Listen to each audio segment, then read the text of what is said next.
Mummies and daddies, welcome back to my channel parenting help. आज का topic होने वाला है कि हम बच्चों की आंखों में काजल लगा सकते हैं या नहीं। देखिए, आजकल की जो मदर्स हैं वो डेफिनेटली काजल लगाने को अवॉइड करती हैं, पर जो हमारे घर में ग्रैंड पेरेंट्स हैं, दादी दादा हैं या नानी नाना हैं, इनके फोर्स करने पर मदर को भी काजल लगाना पड़ता है। स्पेशली सासू माँ के प्रेशर में उनको तो मना किया ही नहीं जा सकता है, उनके प्रेशर में तो काजल हम सबको लगाना ही पड़ता है। तो देखिए, काजल लगाने के नुकसान होते हैं या फायदे होते हैं, काजल लगाना सही है या गलत है, इन सब बातों पर एक डिटेल में चर्चा करेंगे। तो ज्यादा देर ना करते हुए अपने वीडियो की तरफ बढ़ते हैं। चलिए, मैं आपको एक एक करके इसके नुकसान गिनाती हूँ और क्या इनके फायदे आपको समझ में आते हैं, ये जेन्युइन में होते हैं या नहीं, मैं इस पर भी आपको पूरा डिटेल वीडियो दूंगी। तो चलते हैं अपने वीडियो की तरफ। मार्केट में जो काजल आता है उसमें एक मेटल जिसे हम लेड कहते हैं वो बहुत मात्रा में पाया जाता है। अगर हम बच्चे को सुबह काजल लगा रहे, रात में लगा रहे, सोते समय तो हम लगाते ही लगाते हैं। अगर लेड की टॉक्सिसिटी ज्यादा हो गई या लेड पॉइजनिंग हो गया तो बच्चों को दो तरीके से ये नुकसान पहुंचाता है। सबसे पहला है, बच्चे को एनीमिक कर देगा क्योंकि ये बोन मैरो को सप्रेस कर देता है। दूसरा, बच्चे का ब्रेन में इफेक्ट करता है, बच्चे का आईक्यू लेवल कम हो जाएगा। अगर टॉक्सिसिटी ज्यादा बढ़ गई तो फिर बच्चों को दौरे भी आ सकते हैं।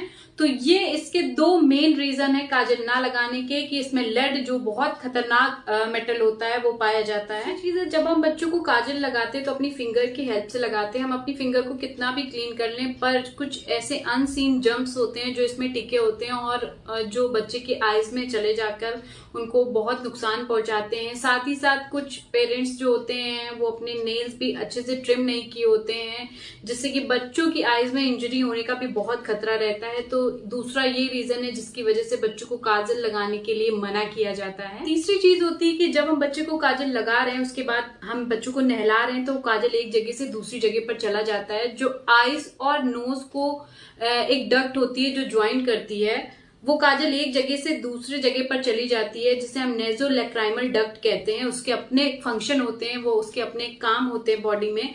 वो काजल जो होता है वो उस डक्ट को जाकर ब्लॉक कर देता है। ब्लॉक करने के बाद वहां पर जाकर जर्म्स इकट्ठे हो जाते हैं। लेटर ऑन इसमें भी बहुत सारे इन्फेक्शन होने का खतरा होता है।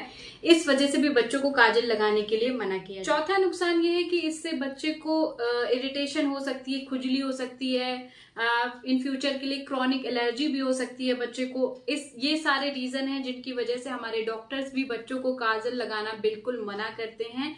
अब बात कर लेते हैं कि काजल क्यों लगाना चाहिए। हमारे आसपास हमारे पेरेंट्स, हमारे घर में या हमारे रिलेटिव जो होते हैं वो रीजन देते हैं कि काजल लगाने से बच्चों की आईज जो होती है वो बड़ी हो जाती हैं। तो ऐसा किसी भी बुक में, ऐसा कहीं भी साइंटिफिकली प्रूफ नहीं है कि काजल में कोई ऐसा तत्व पाया जाता है जो आईज की मसल्स को स्ट्रेच करता है, जो आईज को बड़ा होने में हेल्प करता है। तो ये बिल्कुल भी गलत है, ये बिल्कुल भी सही नहीं है कि काजल को लगाने से आंखें बड़ी होती हैं। ये कहीं भी लिखा नहीं है, कहीं भी ये प्रूफ नहीं किया गया है। तो पहला तथ्य तो जो है वो बिल्कुल गलत है कि काजल लगाने से आंखें बड़ी होती हैं, ऐसा बिल्कुल भी नहीं। दूसरी चीज कही जाती है कि काजल से बच्चों की आंखों की सफाई हो जाती है, मतलब काजल से आंखों का कचरा निकल जाता है।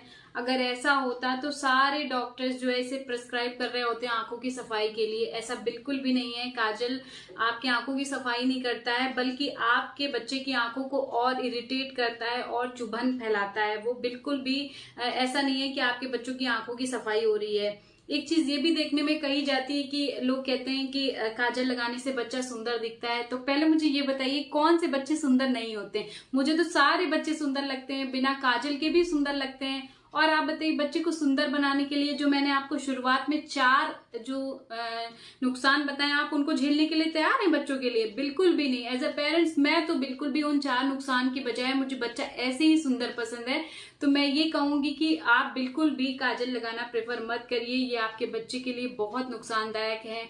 साथ ही साथ कुछ लोग कहते हैं कि काजल जो है बच्चों को बुरी नजर से बचाता है। मैं इसकी रिस्पेक्ट करती हूँ। ठीक है, आपको लगता है कि आपके बच्चों को काजल बुरी नजर से बचा रहा है तो आप बच्चे के माथे फोरहेड पर लगा दीजिए। कुछ कुछ माएँ तो मैंने खुद ही देखा है कि वो पैर के तलवे में लगा देती हैं, आप हाथ के गदेली में लगा दीजिए। आपको ऐसा लग रहा है कि आपके बच्चों को बुरी नजर से बचाता है तो आप ऐसे भी कर सकती हैं। मैं भी ऐसे ही करती थी, मैं अपने बच्चे के मत्थे पे लगा देती थी हथेलियों पे लगा देती थी। कई पेरेंट्स अब ये भी कहते हैं कि बच्चों को घर का बना काजल हम लगाते हैं, उसमें लेड नहीं होता है, वो नुकसान नहीं करता है, वो सेफ होता है। तो सच बताऊं, मैंने बहुत पढ़ा, मैंने बहुत सब चीज ढूंढ डाला, पर कोई भी स्टडी या कोई रिसर्च ये नहीं कहता है कि बच्चों को घर का बना काजल भी सेफ होता है।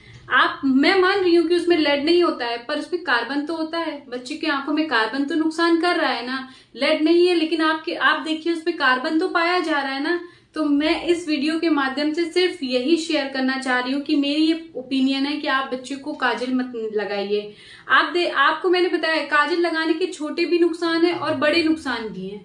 तो क्यों आप अपने बच्चे को फर्जी काजल लगाकर उन नुकसान को झिलवा रहे हैं, बच्चों को क्यों सफर करवा रहे हैं काजल लगाकर, जबकि सारी रिसर्च सब कुछ यही बता रहा है कि बच्चों को काजल लगाना सेफ नहीं है। इसलिए मेरी पर्सनल ओपिनियन भी यही है कि आप अपने बच्चों को काजल मत लगाइए। आप काजल लगाकर बच्चों को इरिटेट कर रहे हैं। वो जो काजल के कण हैं वो बच्चा जब आंखें मीचता है वो जा रहे हैं आंखों में, वो बच्चों को बहुत इरिटेट चुभन कर रहे हैं। तो एज अ पेरेंट्स, मैं भी एक पेरेंट हूँ, मैं भी एक मदर हूँ, तो मेरी भी यही राय है कि आप बच्चों को काजल बिल्कुल भी ना लगाएं। So yes friend, I hope आपको वीडियो पसंद आया होगा। पसंद आया होगा तो लाइक करिएगा, शेयर करिएगा योर फ्रेंड्स एंड फैमिली, और मेरे चैनल को सब्सक्राइब कर लीजिएगा ताकि कोई भी वीडियो आए तो आप तक वो पहुंच सके। मिलते हैं नई वीडियो के साथ, नए प्रॉब्लम के सोल्यूशन के साथ। तब तक के लिए बाय बाय।